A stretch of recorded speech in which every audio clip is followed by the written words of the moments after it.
En enseñanza bíblica hoy nos toca estudiar el libro de Mateo, el cual nos relata cómo es que él percibió el desenvolvimiento de la promesa, cómo se comportó la promesa, cómo se inició la promesa, cómo se desarrolló la promesa. Y lógicamente la promesa era el Evangelio, que significa la promesa que es Cristo. Digamos, Dios prometió o nos ofreció o nos dijo que vendría una promesa, la cual sería su Hijo, el cual conviviría con nosotros y sería el Cordero de Dios, el cual se ofrecería para que nosotros fuésemos hijos de Dios a través del Hijo de Dios. Ahora bien, nosotros tenemos que entender, y yo le llamo a esta parte, y hago esta aclaración, inicio de la iglesia. ¿Por qué? Porque ya Dios en esta parte deja de creer o hacer o proyectarse como para el Israel que en ese entonces nosotros conocíamos, hoy conocemos que es una nación. Digamos, el objetivo del Señor era o fue en el pasado hacer de Israel una nación. Israel fue una nación por muchos años porque el Señor la sostuvo, la podríamos decir, la estableció, la confirmó, y hoy en día Israel es una nación. Pero el Señor se centra ahora en hacer hijos de Dios a través no de una nación, sino a través del templo, a través de la iglesia, que físicamente la iglesia en sí no tiene un significado como la mayoría de nosotros creemos que es el templo físico, sino la iglesia más que todo es un significado espiritual, donde inicia con el ofrecimiento del cuerpo del Señor. Por eso es que Él era la piedra angular, y como quien dice, en el cuerpo del Señor era el cimiento de la iglesia. Entonces ahí todos los que queremos ser parte de la iglesia tenemos que edificar con la verdad, con honestidad, con la bondad, con el amor. Digamos, todo lo que el Señor inició debe edificarse. Digamos, si yo quiero edificar dentro de la iglesia con odio, con vanagloria, con ganancias deshonestas, vengo a edificar una iglesia con mentira, vengo a engañar, eso no puede ser para Dios o para Cristo. Es hojarasca en madera. Más adelante lo vamos a entender. Eso se va a quemar, eso se va a consumir, eso no sirve.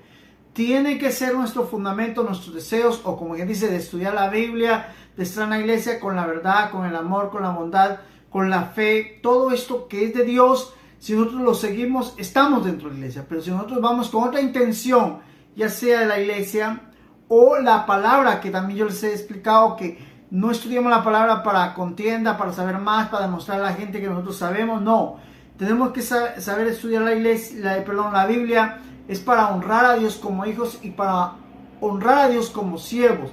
Esa debería ser nuestra misma intención. Lo mismo es la intención de ser parte de la iglesia o ser parte de Cristo. Cuando nosotros entendemos eso, por todo, de cierta manera se nos va a hacer fácil porque entendemos a qué venimos. Así que la pregunta del $1.000.000 en esta parte sería: ¿por qué yo soy parte de la iglesia? Si entiendo por qué soy parte de la iglesia, seguiré siendo parte de la iglesia. Pero si no entiendo por qué soy parte de la iglesia, entonces de cierta manera solo estoy en la iglesia por estar, no entiendo la razón ni el por qué.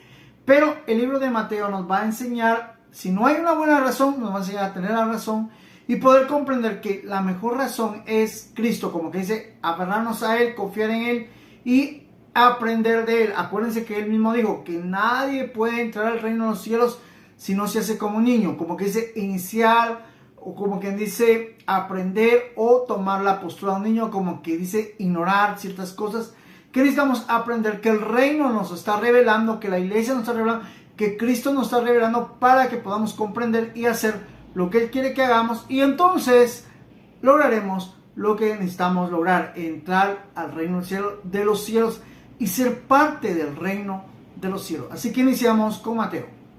Dije que iniciaríamos, pero necesito también explicar otras cosas. Les decía hace un momento que Mateo nos revela que es la promesa, que es el Evangelio, que es Cristo. Ahora bien, algo que tenemos que entender es que el Nuevo Testamento, o esto que vamos a empezar a estudiar, es lo que se nos dijo en el Antiguo Testamento, que vendría un nuevo pacto, que vendría un nuevo cumplimiento, vendría una nueva promesa, esa es Cristo. Y esta es la mejor forma de interpretar el Evangelio, digamos, la mejor forma de interpretar el Nuevo Testamento, como que dice, en el Antiguo me lo prometió que vendría algo nuevo, que vendría Cristo, que vendría el Evangelio, que vendría el nuevo pacto. Hoy en día, la forma de entenderlo es como es algo nuevo, como quien dice, es algo que, digamos, el Antiguo Pacto era para la nación de Israel, ahora el Nuevo Pacto es para la iglesia. Entonces tenemos que entender que tenemos que estar en la iglesia para ser parte del Nuevo Pacto. Entonces, esa es una forma de entender, así que iniciamos con la lectura bíblica de Mateo. Jesús explica la parábola del sembrador. Oíd pues vosotros la parábola del sembrador. Cuando alguno oye la palabra del reino y no la entiende, viene el malo y arrebata lo que fue sembrado en su corazón. Este es el que fue sembrado junto al camino. Y el que fue sembrado en pedregales, este es el que oye la palabra y al momento la recibe con gozo.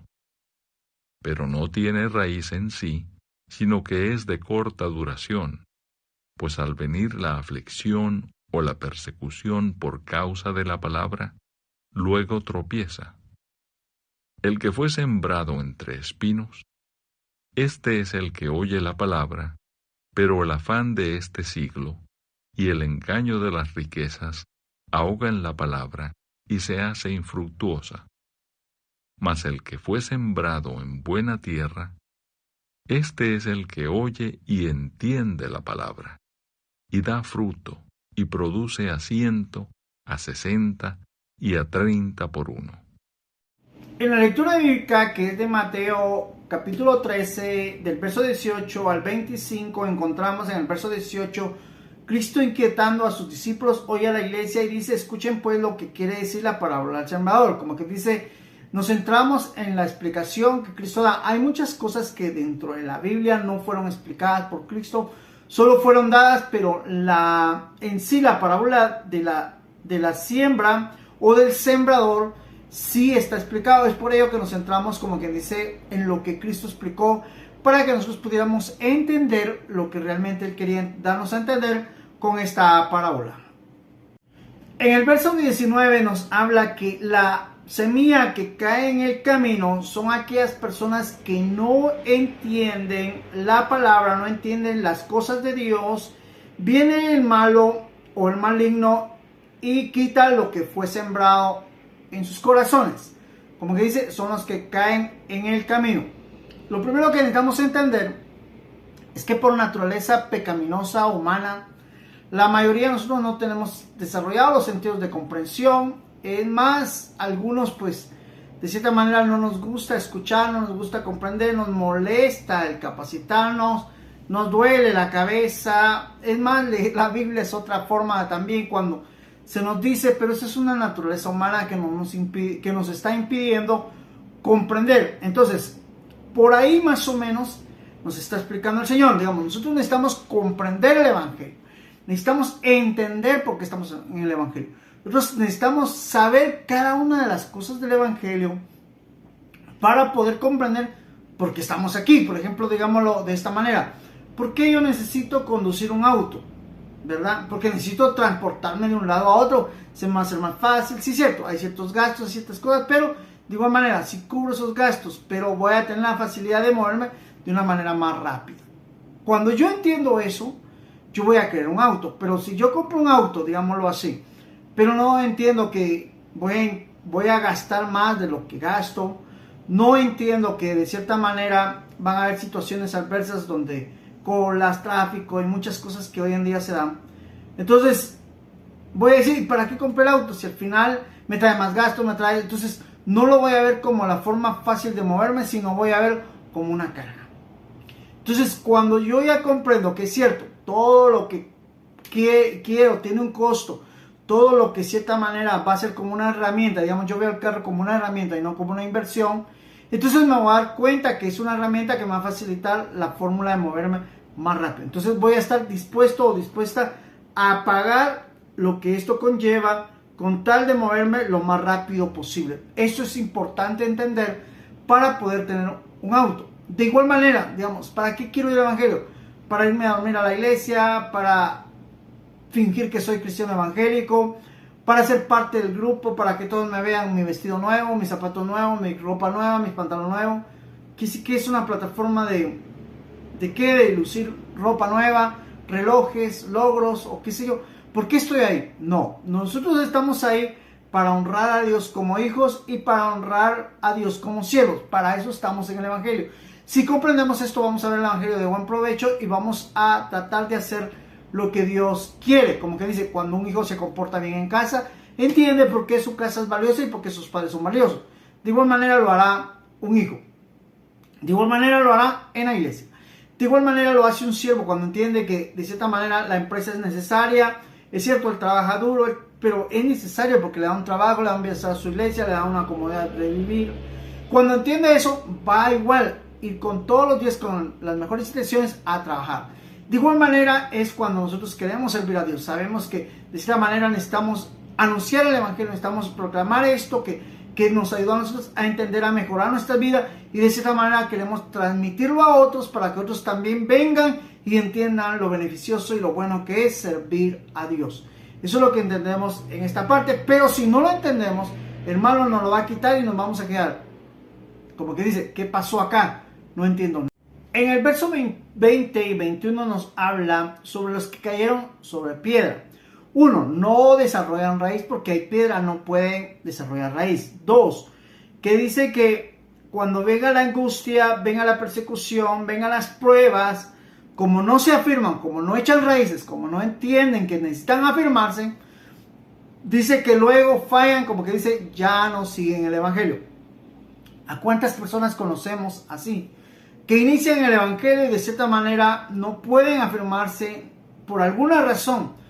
Créanme, esto me recuerda a mí cuando yo vine al evangelio. Digamos, yo siempre vi el evangelio como algo normal, digamos, algo que otros podían seguir. Es más, me acuerdo que me gustaba mucho la música, era algo que me atrapaba mucho. Y yo cada vez que venía al evangelio guardaba mi CD y yo decía, por si de cierta manera regreso al mundo, pues la música es la que más me gusta, entonces no voy a echar a perder estos CDs y todo lo que yo decía. Quiere decir que no me afirmaba, no entendía que necesitaba afirmarme y lógicamente por lo mismo no echaba raíz, no me afirmaba y no buscaba a Dios con todo mi corazón, ni con todas mis fuerzas. No veía la necesidad de hacerlo. Es otra forma de verlo. Entonces, necesitamos comprender que los que no se afirman es porque tienen un paso afuera y un paso adentro. Los que no se afirman es porque no quieren dejar el pecado, pero quieren seguir lo bueno. Los que no se afirman son los que de cierta manera quieren jugar con Dios. No tienen una decisión firme. Entonces, esas personas son las que habla en el verso 20-21 que no se pueden afirmar delante de Dios por sus malas o una decisión a medias. En el verso 22 nos explica sobre las personas que de cierta manera oyen la palabra, pero los negocios de la vida son demasiado y que de cierta manera le tienen amor a las riquezas y por eso las riquezas, los negocios ahogan la palabra. Quiero hablar de esto. Como les decía, yo fui un tiempo empresario y yo conocí a muchos cristianos evangélicos empresarios. La mayoría decían, una es las cosas de Dios, uno es el evangelio, pero los negocios y la empresa son otra cosa. Como que dice, ellos en la iglesia eran amorosos, eran de cierta manera personas que predicaban la palabra, pero en los negocios, si ellos te tenían que quitar algo, te lo quitaban sin ningún titubeo, cada vez se hacían más ricos. Y hablo esto tan libremente porque es la verdad, yo no puedo mentir, no puedo decir, miren si hay hermanos que medio, no, así era. Y sucesivamente así se fueron haciendo, pero ahora entiendo esta parte de la palabra porque a mí también me pasó esto, digamos, hubieron momentos donde yo pude hacer de cierta manera ciertas cosas que a mí me beneficiaran y que de cierta manera dañaran a otra persona. Por ejemplo, una vez una persona que estaba trabajando conmigo se golpeó un pie. Yo pude decirle a la persona que trabajaba conmigo, mira, despedíla y no cubrirle no cubría X. No, que gracias a Dios me acordé de que Dios era el dueño de este negocio que él me había dado. Entonces decía, si Dios es el dueño, ¿qué haría con esta persona que está volviendo? Darle, por lo menos sustentarla, o ver cómo esta persona estuviera bien y recuperara, y ya sea que siguiera trabajando conmigo o con otra persona, pero que se fuera bien. ¿Qué estoy tratando de decir? La palabra la recibimos, pero las mismas necesidades de negocio, los mismos deseos de riqueza pueden ahogar la palabra. Entonces no hacen que nosotros seamos personas que de cierta manera vivamos o platiquemos o hablemos la palabra. Entonces estas es las personas que de cierta manera no pueden desarrollarse en el reino porque su interés es ser ricos. No pueden desarrollarse en el reino porque su interés es obtener de cierta manera bienes para ellos, aunque perjudiquen a otros. Eso es importante entenderlo y esto es algo que Cristo estaba especificando en este verso. En el verso 23, ya es el último, habla del que sí da fruto, el que sí logra entender el evangelio. 2, las situaciones que vengan, que de cierta manera van a querer ahogar, no van a lograrlo, va a lograr pasar eso, va a entenderse, va a interesar. El deseo de las riquezas lo tiene que dejar. Créanme que nosotros tenemos que entender de que dentro del reino de Dios no puede haber deseos de riqueza porque ahogan la palabra. Tenemos que entender, es cierto, el dinero es útil porque es útil, pero no es mi Dios, no es el amor que yo necesito comprender, no es todo para mí. Dios sí lo es todo y Dios me puede proveer a mí el dinero necesario, aunque no sean riquezas, aunque no sea millonario, pero sí lo que sí necesito para mantenerme vivo en esta tierra. Y también, por último, cuando entiendo todo eso, me vuelvo la buena tierra, la que produce al 30, al 60, al 100%. ¿Por qué? Porque entiendo que las riquezas, que los problemas, que las situaciones, que la falta de comprensión pueden ahogar la palabra, pero entiendo que debo vencer todo ello para poder lograr hacer lo que Dios demanda. Y entonces podré vivir como la iglesia, como el evangelio, como entender la palabra de la manera más fácil, que es honrando a Dios, viviendo no solo por palabras, sino también con hechos. Así que iniciamos en la introducción. Evangelio según San Mateo. Enfoque: el inicio del cumplimiento de la promesa. Introducción. Algunos eruditos bíblicos piensan que el primero de los 4 evangélicos escritos fue Mateo. Otros le describen ese lugar al Evangelio según San Marcos. Conviene que este libro se haya colocado en primer orden porque es una introducción al Nuevo Testamento y al Cristo, el Hijo del Dios viviente, según Mateo 16:16. Respondiendo Simón Pedro, dijo: Tú eres el Cristo, el Hijo del Dios viviente. Aunque no se menciona el autor del texto bíblico, en el testimonio unánime de los padres de la iglesia primitiva es que este evangelio fue escrito por Mateo, uno de los 12 apóstoles de Jesús. Lo primero que quiero explicar en esta parte es el enfoque que lógicamente siempre les digo yo le puse a cada libro, y es el inicio del cumplimiento de la promesa. Digamos, según entiendo Mateo, me está dando a entender que es el inicio del cumplimiento, como dice, así fue como empezó a cumplirse la palabra. ¿Por qué yo debo ver esto? Porque escucho a mucha gente de muchos lugares diciendo que Cristo es un profeta, que fue un hombre, que fue un discípulo, que fue alguien que habló y que no era el Hijo de Dios.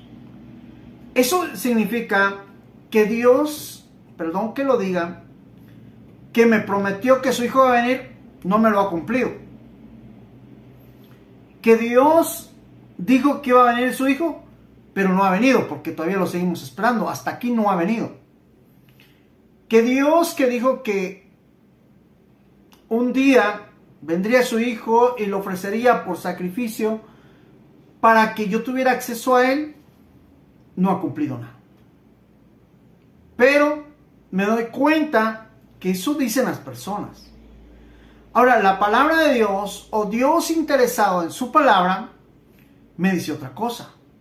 Y en este caso utiliza a Mateo, porque Mateo es el que está como que desgargándose, diciéndome: lee el inicio de la promesa, fue así.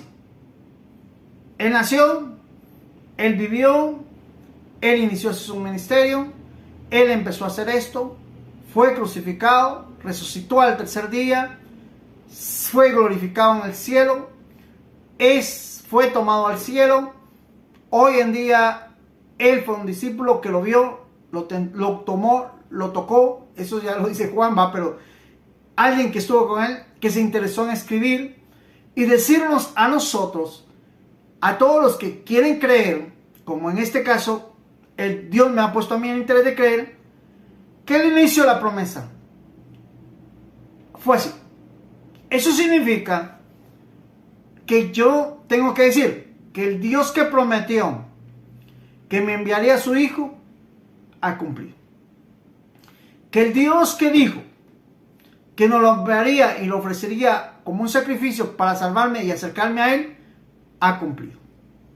Que el Dios que dijo y me prometió y juró por el cielo y la tierra que un día Cristo vendría, pues me está diciendo, ya vi.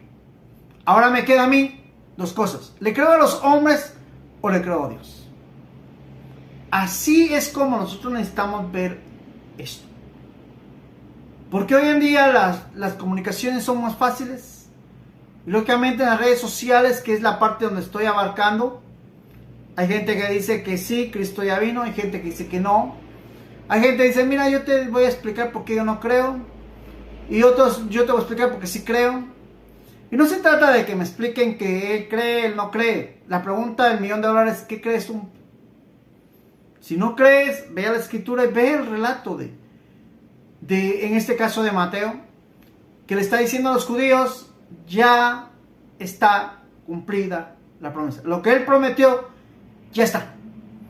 Lo crean o no lo crean, ya está. El creer es de ustedes. Si no creen, está bien. Si creen, está bien. Pero tenemos que entender que gracias a Dios que se ha revelado a nosotros podemos entender.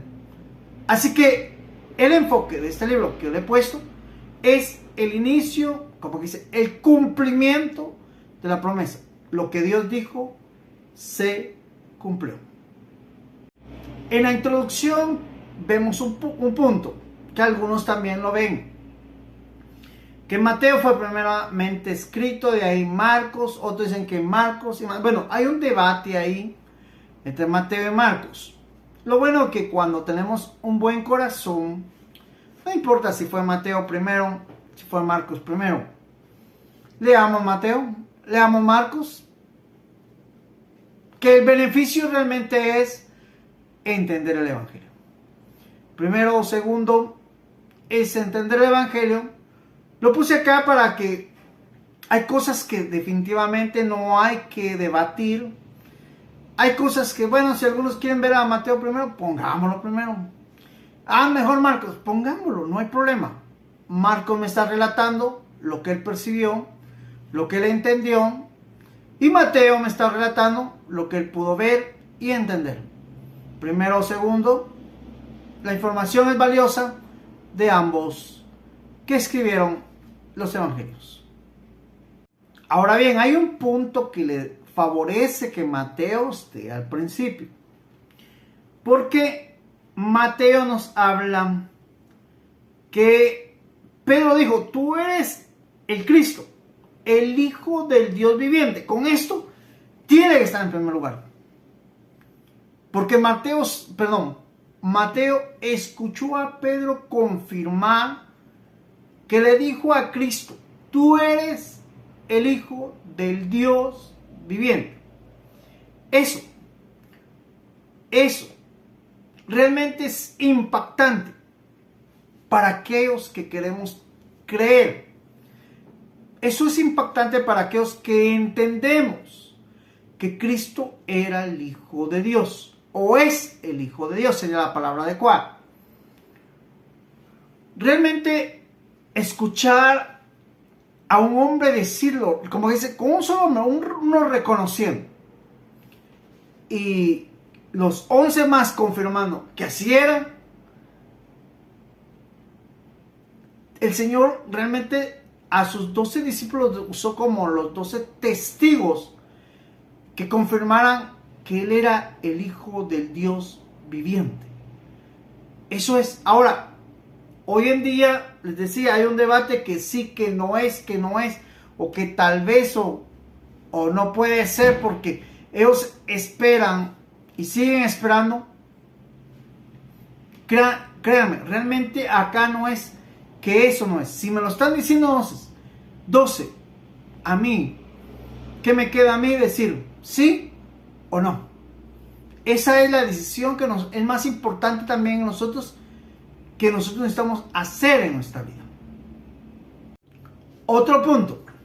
El Evangelio según San Mateo fue escrito para la iglesia judía, para los que creyeron en Cristo, para los creyentes en Cristo, para los judíos que vivían anónimamente el Evangelio dentro de Jerusalén, que lógicamente no podían ser abiertos al decirle yo soy cristiano evangélico, porque realmente los de la ley o los que se creían ser hijos de Dios o intérpretes de la palabra de Dios no entendían que para ese entonces ya era el cumplimiento, y ellos no querían que se dijera que Cristo era el Hijo de Dios, querían evitarlo. Más bien, en vez de decir ellos que sí, Él era el Hijo cristiano, querían evitar que dijeran, para que hoy en día los que dicen que no ha venido a Cristo, que le crean a ellos y no le crean a los 12. Le crean a los que los callaron, a los que persiguieron, a los que por muchos años quisieron detener el Evangelio y hasta aquí no se ha detenido, ha progresado, a ellos. Entonces, cuando nosotros entendemos que fue escrito para judíos, entendemos el trasfondo que Mateo utilizó para explicarle a los judíos de cierta manera, para que ellos creyeran y entendieran, porque recuérdense que la mayoría no entendían y no creían. Entonces Mateo nos necesitaba convencer para que su fe no se desvaneciera. Eso era lo que él buscaba al escribir Mateo.